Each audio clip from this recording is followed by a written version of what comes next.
And you're back. Another week, another fire segment. I'm your host, Onney, the CEO. And today I have one of my dear friends in the building. She is my poetic sister. So I want you guys to buckle up your seatbelts because you're now plugged in, tuned in, tapped in to Outside the Box.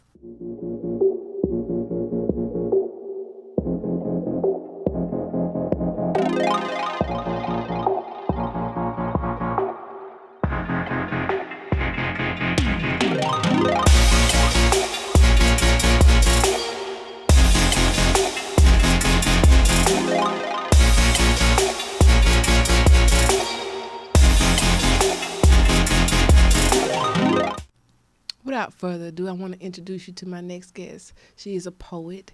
She is a model. She is a songwriter. She's an actress. She does so many things. Not only that, she is an inspiration. I want you guys to give it up for Slaps. Thank you guys so much. My name is Slabs. I hope you guys are really feeling good tonight. I have a lot of good vibes to spread around. Hello, Miss Onney. It's a pleasure to be here. Thank you for sitting on the round table with me and letting me get all in your business. Do it, girl. So I know that you're a poet, and those that are in Houston, I know you've been in the circuit for quite some time now. And I remember when you first came on the scene, you kind of knocked the doors down. And I just saw something in you. I knew that eventually you would be where you are today.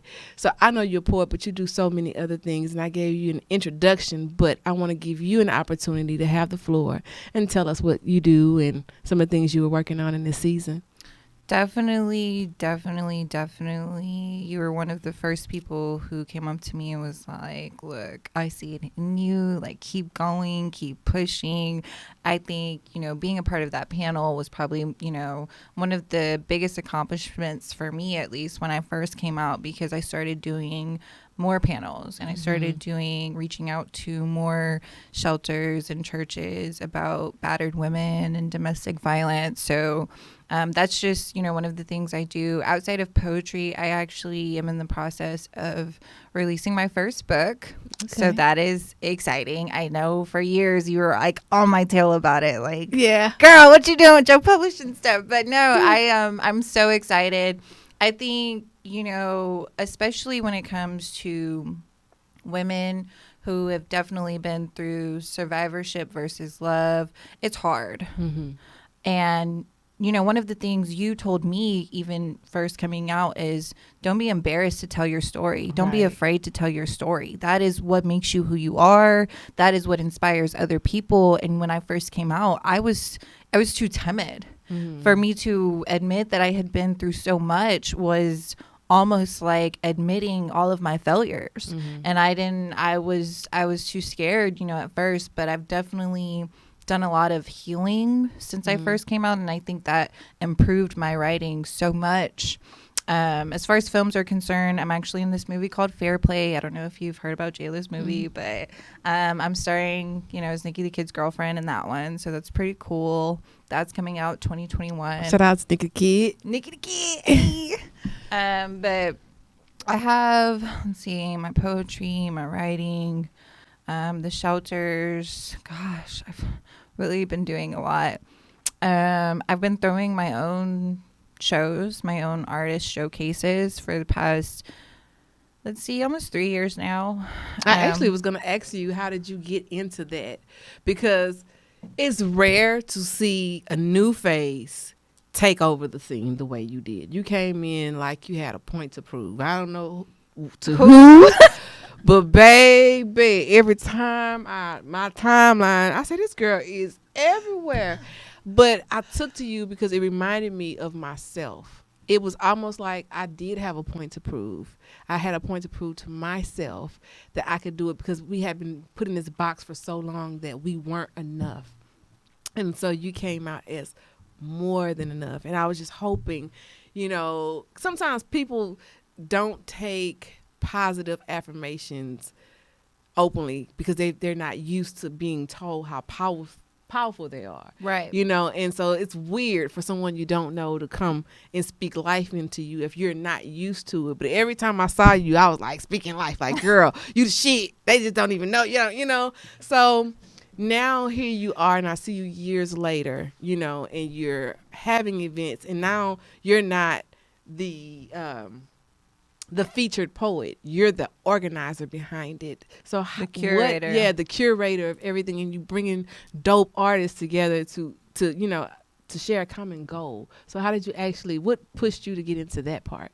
So, one of the things that triggered me, I will say, when I first came onto the scene was that I felt that certain poetry stages were click ish. Mm-hmm. And I felt like, how you gonna tell me I don't fit in here when we doing the same thing? Like, your poetry is no different than mine. I understand we use a different style of writing. I understand my stuff may be a little bit raw, but at the end of the day, you wrote what you wrote from your heart because you felt inspired to share a message with others, and so did I. Mm-hmm. And I don't understand how every week you show the same people and people aren't getting fed new messages. Like, how does that work? Right. And so after experiencing different things within the industry and realizing that sometimes you got to be the person to make the change. Like, sometimes you can't go looking for people to make changes, or if you do go looking and you don't get the answers you want, I'm not just going to stop just because everybody told me no. Right. If everybody told me no, well, so be it. But right. I felt like there's no reason why Houston artists should not have a platform. Mm-hmm. There's just no reason. Actually, you can create your own platform, and that's what I was going to segue into next, because by you curating your own shows, you inevitably created your own platform, because now the people that you're bringing on to your platform are now exposed to your art as well. So, that was amazing that you did that, but how was it? Was it tough getting out there? Not because I don't know what your support system was like. So sometimes just taking that leap, sometimes it's hard. But you were pretty popular when you first started doing your shows. So I don't know what that looked like for you.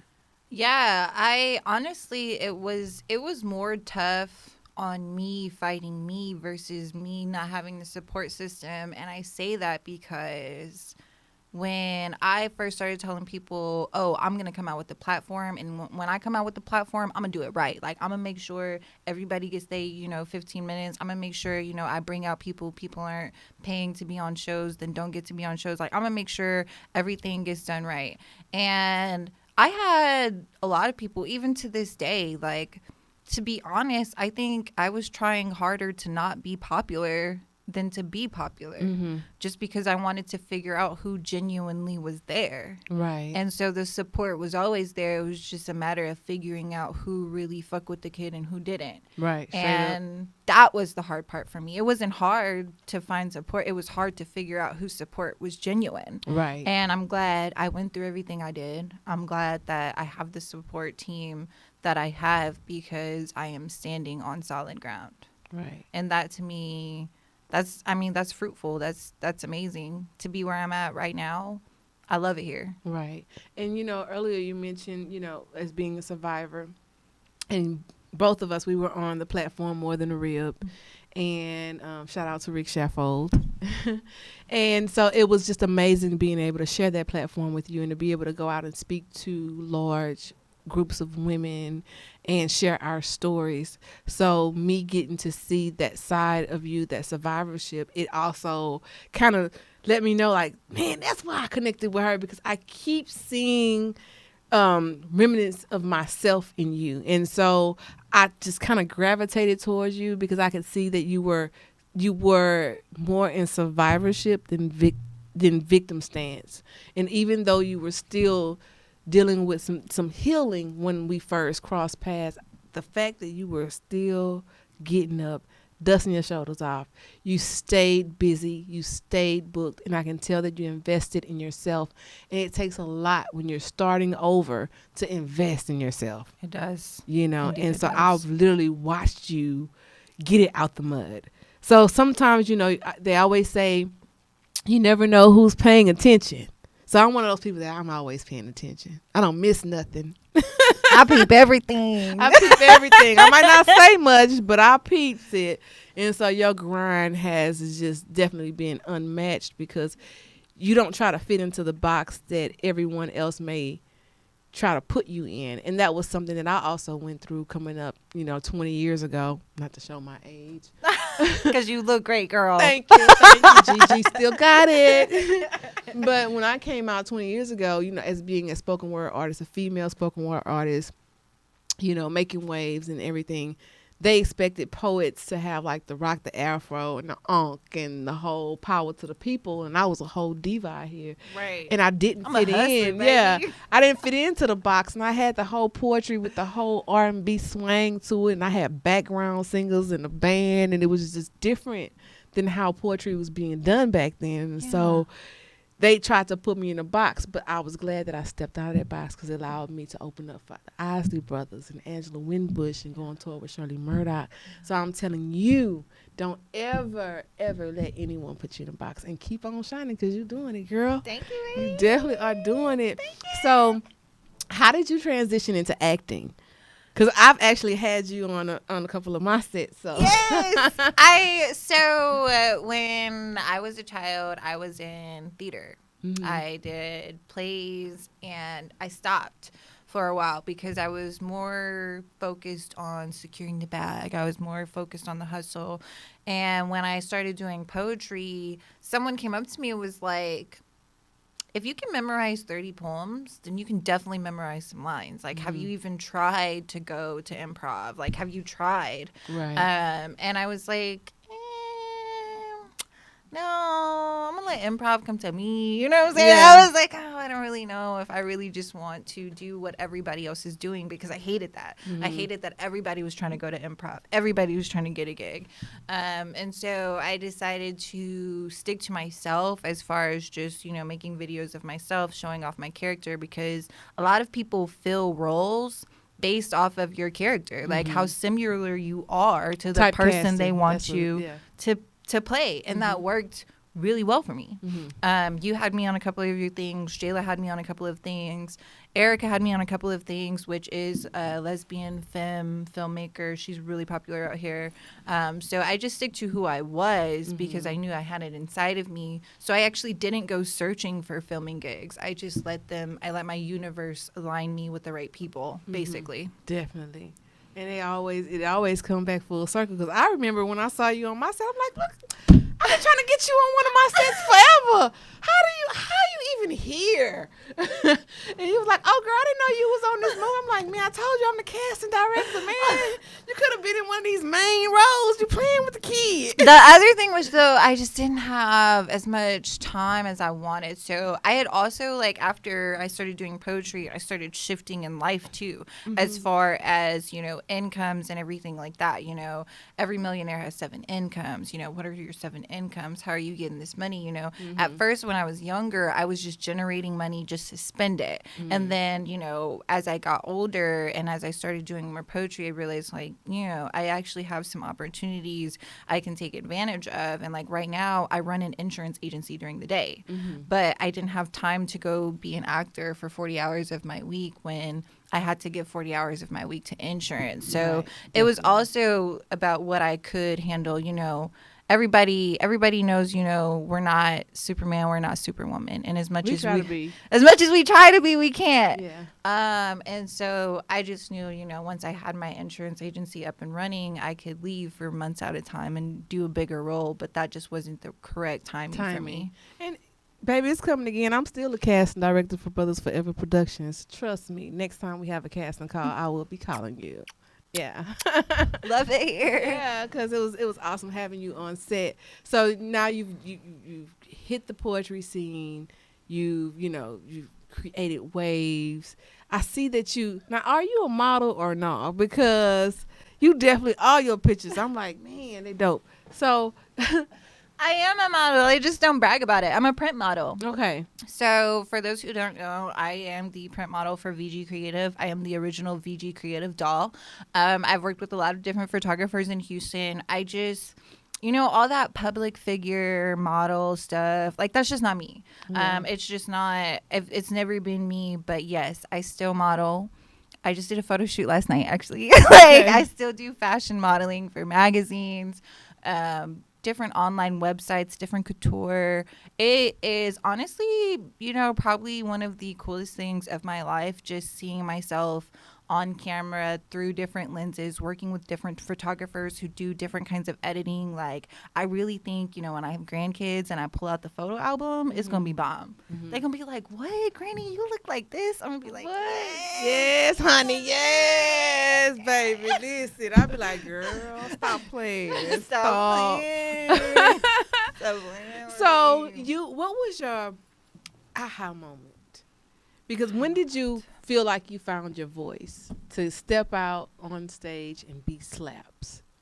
To step out on stage and be slaps, probably 3 years ago. For the LOC, I performed at Rockefeller.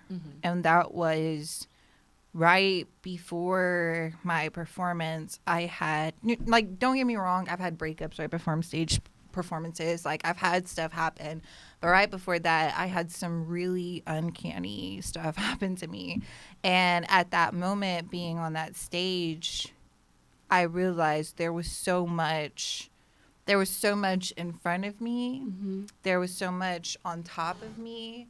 And the lights were just beaming down on me like, roar. Like, whatever it is you got in you, like, it's here, like, right here, right now. You ain't got to hold back no more. Like, go for it. Like, they gave you the mic, spit, like, do it. Spit poet, do it. And I think that was like my crossover into the self-healing. When I first got into poetry, I was in a relationship. So, like, as I was single, self-healing was one of my goals. And I think that at that time, I was in a different space. And I think that it wasn't just memorized words spitting out on the mic. It was like, okay, we know that you can memorize it, but now we want to hear you, how you felt whenever you wrote it. And I think that was really big for me, because I had people tell me before, like, you're doing great on stage, but you're kind of standing still, or you're doing great on stage, but I noticed that in the second stanza, you kind of got a little monotone, or, like, I had noticed, like, I was pretty and I could memorize words, but I had to have a little bit of extra push. And I think that at that moment at Rockefeller that day, I was just like, because the owner of Rockefeller came back there. He was like, do you know the origination of Rockefeller? And I was like, no. He was like, do you know where you're at right now? And I was like, no, I'm not from Houston. I really don't know. Right. And so after talking to him and talking to a few other people, I was like, man, like, my voice inspires so many people. And because I'm fighting with myself, I'm hindering that message from getting to them, when that's the whole reason I was put in this position, like put in this place to be here. Right. So that was my awakening aha. Yeah, that's dope. And, sometimes we have some self-sabotaging behaviors because in our perception of ourselves, based on a projection that others have put on us, sometimes we dim our own light because that's what we're so used to everyone else doing, to where we almost become accustomed to thinking that's the normal. Yeah. So reprogramming yourself to a new normal, to stand in your own light and embrace it and accept all that the universe is trying to give you, sometimes can be overwhelming. It sometimes can make you want to go somewhere and hide, because now you have all these bright ideas, you have all these new people, you have all these new things coming at you, and with that, with success comes its own share of shit, is what I like to tell people, And so once you started becoming popular in Houston, and I mean popular.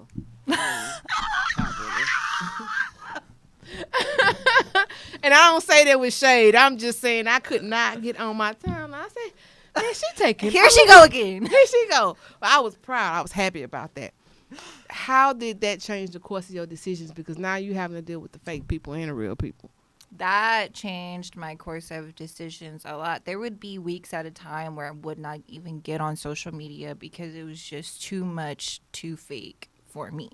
I don't come from Houston. So where are you from, by the way? I moved here from Vegas. Okay. Sin City, baby. Okay. 70 Deuce. Okay. You know what I'm saying? Vegas in the building. Vegas in the building. Wisconsin.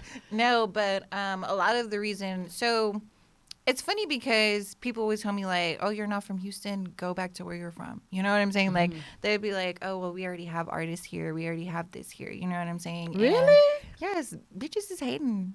That's because you're Been pretty, hating. girl. It happens. But- It comes with territory. I think because a lot of being here, not only did I find myself, I found my passion. And I found the people in the community who weren't getting help that I could help. And that to me was enough for me to stay, no matter how much fake shit I went through. So with experiencing fake shit being popular, I had to kind of hone in on where I was talking to myself mentally, how often I was praying. I know, some people, we all not believe in the same God, but I definitely started praying way more just on behalf of protection of myself and guidance for myself because I felt like it was bigger than me. Right. It was way bigger than me. The definitely bigger energies than you. I was coming across, it was I knew I was supposed to be there, but you know how they say, they never place upon you, more than you can burden. And I was like, ooh. Okay. Sometimes we can take on a lot more than we can bear. But I think it was great, fake shit, fake friends. I've had it. And honestly, I'm glad that I did have it when I did, because imagine making 6 figures and not knowing who to share it with. Or imagine reaching a high point in your life to where you have accomplished something, you've accomplished capital, you've accomplished cash revenue, and the people you're sharing it with are still fake. I'm cool with who I have now. Yeah. I love it here. Yeah, that's, I had that happen in 2020. Some of my best, closest friends. I don't know, like the wool, COVID must have pulled the wool back on a whole bunch of stuff. And I'm okay, though. Like, I love everybody still, but I'm okay from over here. I'm chill from over here, and I want to see everybody win, just not with me. That's eat, but not at my table. That's for sure. part. Yeah. For sure. Because I tried to feed you, for sure. For sure. I fed But you, cut- actually. hey, I gave you a plate, actually. You broke the spoon and cut the damn hand. I'm good, man. But I mean, that's, I used to think, fake shit, like, I used to rap about that shit. Like, you bitches are so fucking fake. Like, all y'all do is fake shit. And then I realized, like, Yeah. of course, some people gotta fake it to make it, bitch. They them. I actually heard a video earlier of you spitting a poem. Would you be so kind to share one of your spoken word pieces with us? Of today course, on Outside of the course, Box. Y'all of give it up for course. slaps. Y'all give it up for slaps. Yeah, that part. Okay, so do you have anything, like by request that you want to hear? Or I want you to give me your hottest shit. my hottest shit. You're on Okay. Outside the Box. You're on over 15 platforms. Come on. So my hottest shit right now, you guys. This is going to be great. This is my most requested poem of 2019 and 2020 for my stage performances. The reason why people hate me for it is because I will not put it out for you to stream. You have to hear it in person, live. Okay. So, Bam. I want a night where I am not in charge. I want a night where I am not the boss and I pay the recovery time, whatever it costs. I just want a night where I can actually get lost. I want a night where I have absolutely no control. I want you to dominate me, to fuck the shit out of my soul, to handcuff me. I mean, for one night, we can forget the romantics. Let's test my flexibility and see how good I was at gymnastics. Let's see how far you can stretch me out like a pair of spandex. I'm saying let's test your aggressive antics and tactics. Like place your hands upon my throat. Make me choke. Keep me coming until my soul goes afloat. I'm saying if I was Harley Quinn, why don't you become my Joker? I'm talking chains, whips, and chokers. Reverse cowgirl with the ropers. Why don't you throw me on the bed? Why don't you make me give you head? And while I'm on my knees begging please, you tell me do what daddy said. I've got a brand new leg spreader. I've got a felt with some attached feather. I've got floggers made of leather. All kinds of tools to keep me wetter. So spice it up for the night. Let's make good use of my toys. I want to work on self-control by keeping down the noise. Shh. I don't want to talk. I want to listen. I want to work on the quality of being submissive. I want to be a slave to my masters if pleasing you are my job. I want someone to show me something considering I am a sex god. I want you to make this a mission, as if you were a trained soldier. Why don't you grab some ice and make a hot room polar? I'm saying if I was Harley Quinn, why don't you become my Joker? Become the champagne to the poppy, the Drake to my controller. Become a drug, if you will, considering I am a heavy smoker. If I was Harley Quinn, why don't you become my Joker and dominate me? Jing-a-lang, jing-a-lang. Yes, I'm loving it. So you actually have your own, you have an Instagram page. I do. And that's __slaps__. Yes, ma'am. So we want everybody to make sure you go find her on Instagram. Make sure you follow her. She stays posting everything that she have going on. So you can definitely check her out live whenever COVID allows us to go and shut down places again, you know. I get you. And also, you have a new song it's poetry that you just released, and it's called Black Faces. Blank Faces, yes. So my newest single, Blank Faces, is very similar to how I perform in the club stage scene with my guitarist. As many of you know, I've had the same guitarist for 4 years now. His name is Troy Leonardo. He is really awesome. With the whole Breonna Taylor situation this year, that was kind of my tick, like, okay, come out of hiding, come out of your hiatus, bring it back to the people. The people need to hear something. You can't just stay in quarantine because you want to be selfish. So I decided to come out with a poem about police brutality that really spoke for all people of every race, because it's not just about Black people. It's about everybody who got it painted blank as if they were nothing. And I say that in my poem. I say how we the people feel. Like, I say how it just sucks that there has never been a true line of freedom for a lot of races here in this country. And I think that when it outstreamed getting some head on Apple Music, me and Troy, like, we had a whole little toast party because Getting Some Head has been my #1 streamed poem since 2016. When it knocked that out the park, I was like, dang. I was like, wow. That's really what they wanted. That's what they needed to hear. That's really what they wanted. And this was at a time where everybody was twerking. Everybody was thongs.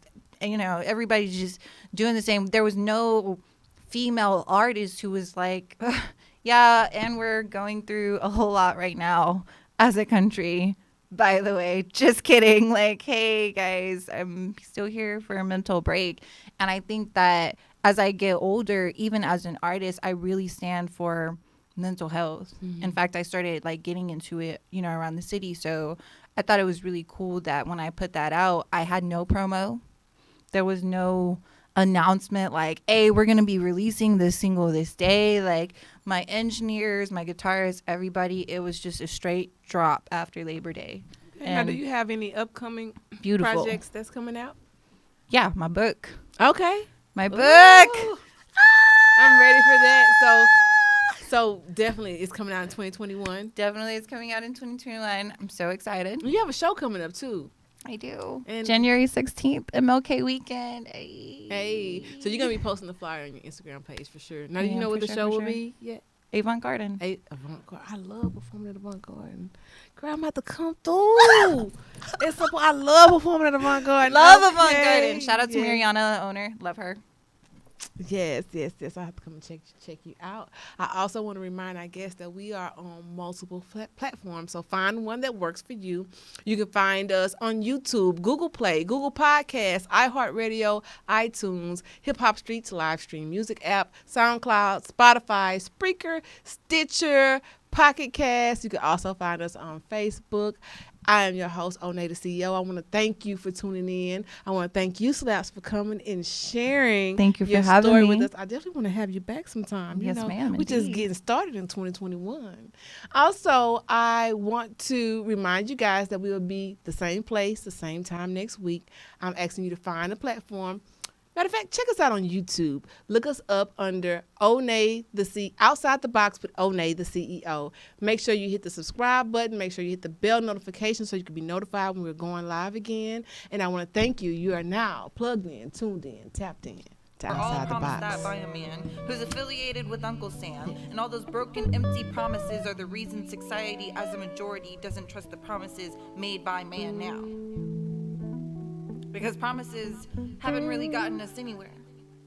We were still painted blank as if they saw nothing, painted blank as if they valued us at nothing and treated us as if we were all nothing.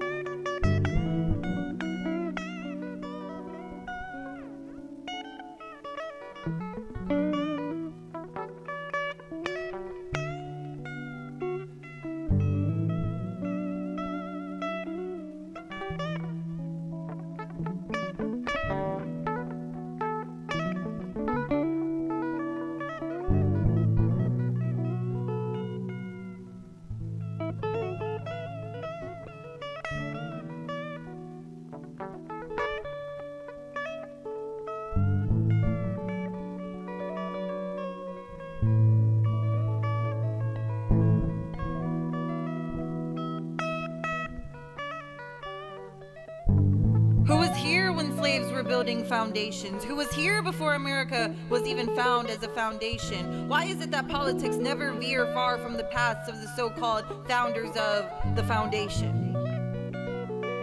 It all still seems like a game.